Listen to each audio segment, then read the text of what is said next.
Everything Chris. Everything Chris. Everything Chris. Everything, everything. Everything Chris. Everything Chris. Everything Chris. Everything, everything Chris.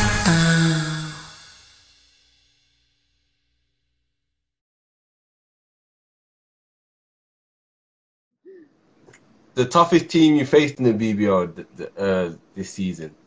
Who? Or some tough teams? I would say it's probably Seven Oaks, of course. Like, they're just a solid team, and their system worked. Like, they knew where each other were going to be. If someone cuts here, they knew someone's going to drive here. Like, it was just, it was actually really fun to watch, like, film on them, because like, it just looked like they just meshed. Like, their system was impacted, and it was tough to play against them, both offensively and defensively. And then also Leicester. They're like, I knew that was coming.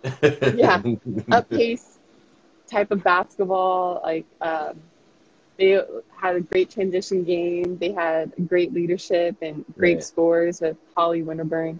So I feel like all around, like, the WBBL was definitely a battle every game. I can imagine that. I imagine that. So going to my next question, which I ask all my guests, you know, like, what were your views on the WBBL and the BBL, if you knew much about it, and what things you think worked for the BBL and what things you think they could have improved on? My views, I would say it was kind of good to see how each coach put in their different coaching tactics and their different systems. Yeah. And so I don't think that the BBL was just like one form of basketball.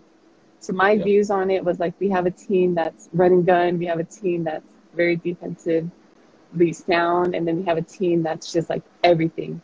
So like, you really show up to each game and you don't know what to expect.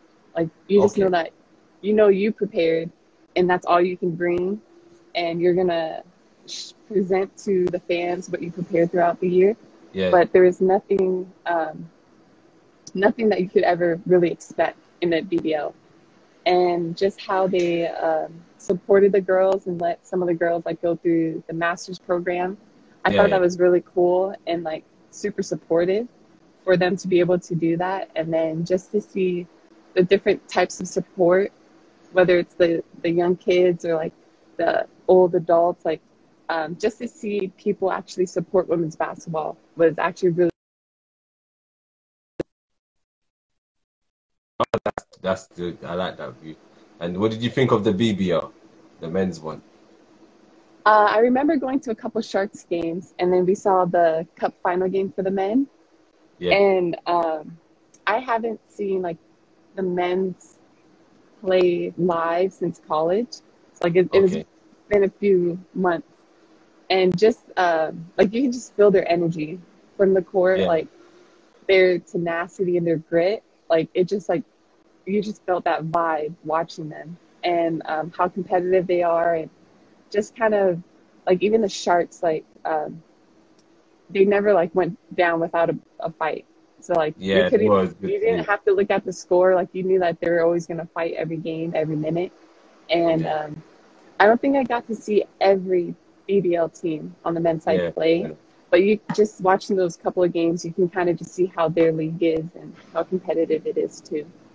It is really competitive, you know, and I wish more people in this country get to see it more. Like, I wish it was advertised more so that the whole country could see it, but it is really competitive. Everything Chris. Everything Chris. Everything Chris. Everything Chris.